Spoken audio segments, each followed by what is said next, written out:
Hello there. Today we're walking the Zombie Road.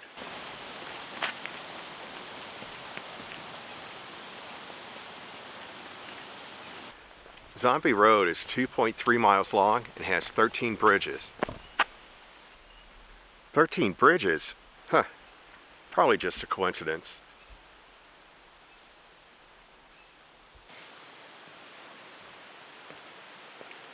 It was originally Lawler Ford Road. It was built in the 1860s as a road for trucks hauling gravel from the Merrimack River to a nearby rail line at the top of the hill.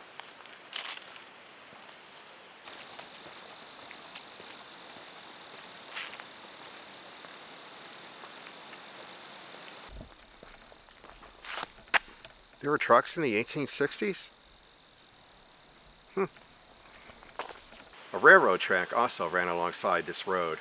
Apparently because of all the tight twists and turns, there were a lot of derailments and fatalities associated with that.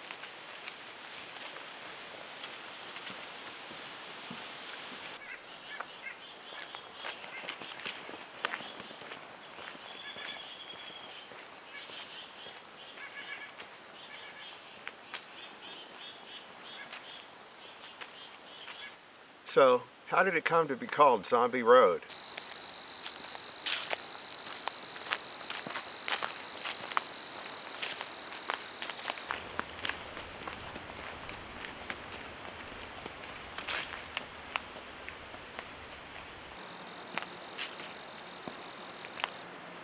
The story goes something like this. A man called Zombie escaped from a local mental hospital and disappeared somewhere along Lawler Ford Road, leaving only his blood-soaked clothes behind on the side of the road.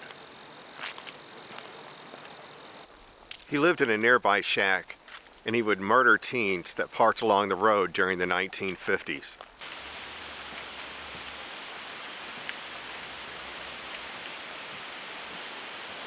The problem with that story is that there wasn't a mental hospital in the area at that time.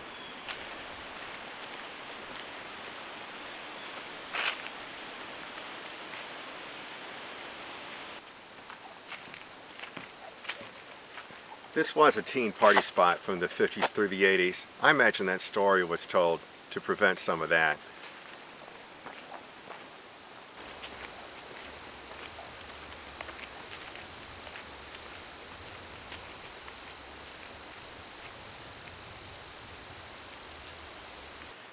Ghosts of Native Americans, packs of child ghosts, Confederate soldiers, workers killed in industrial accidents, and a woman who yells at you and then disappears when you approach her are common sightings at night. There is a $1,000 fine for being here after dark, and police do patrol this area regularly, especially during Halloween.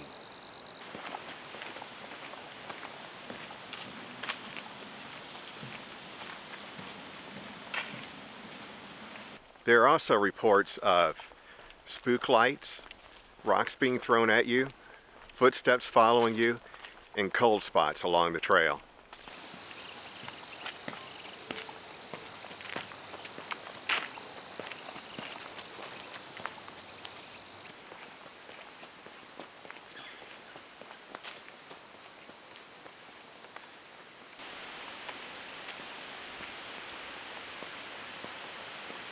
If you Google Zombie Road, you'll discover there's a lot of interest in the area. It's considered one of the 20 most haunted roads in the world.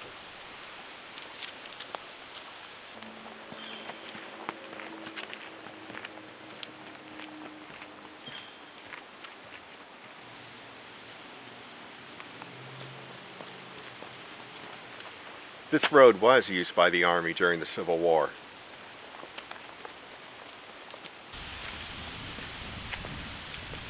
Another story says that the road was built on the site of one of the largest Native American burial mounds in the country. But it's difficult to imagine that it isn't an archaeological site or protected in some way if that's true.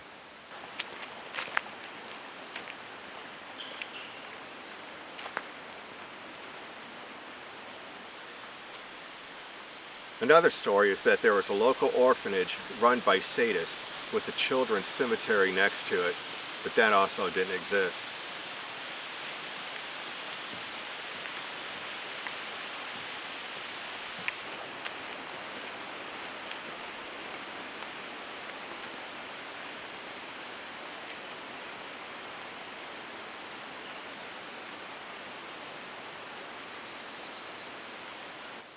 What can be proven is that there is a woman named Della Hamilton McCullough who was struck and killed by a train in 1876. Supposedly her ghost still exists.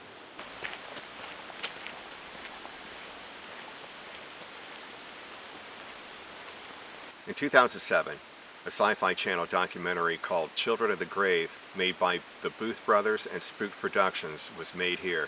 It featured a paranormal team along Zombie Road at night with cameras and interviews with local residents and St. Louis County Police representatives.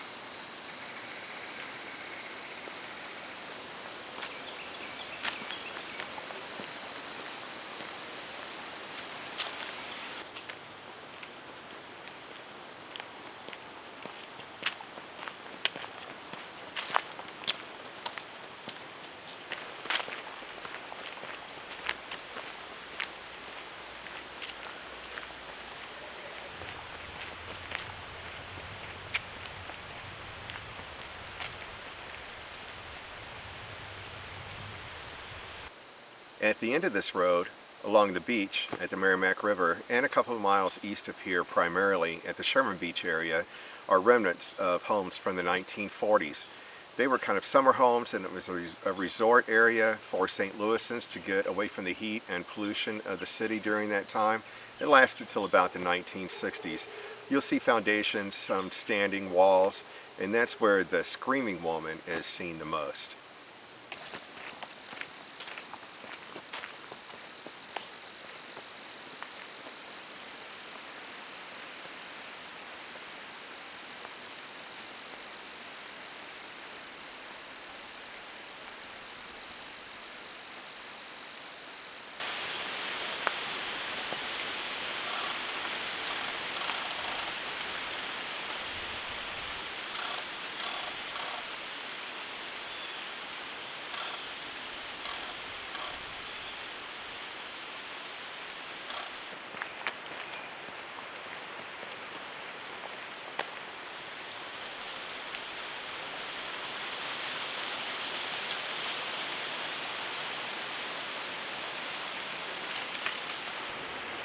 This was never officially called Zombie Road.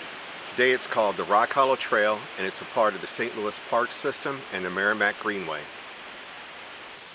Well, we've reached the end of Zombie Road, or the Rock Hollow Trail. Here it tees into the Al Foster Trail, going in both directions for quite a few miles. Castlewood over here, and Rockwoods, or past Rockwoods I believe, in this direction. So I hope you enjoyed our walk together along Zombie Road. Please join me for future adventures. Bye-bye.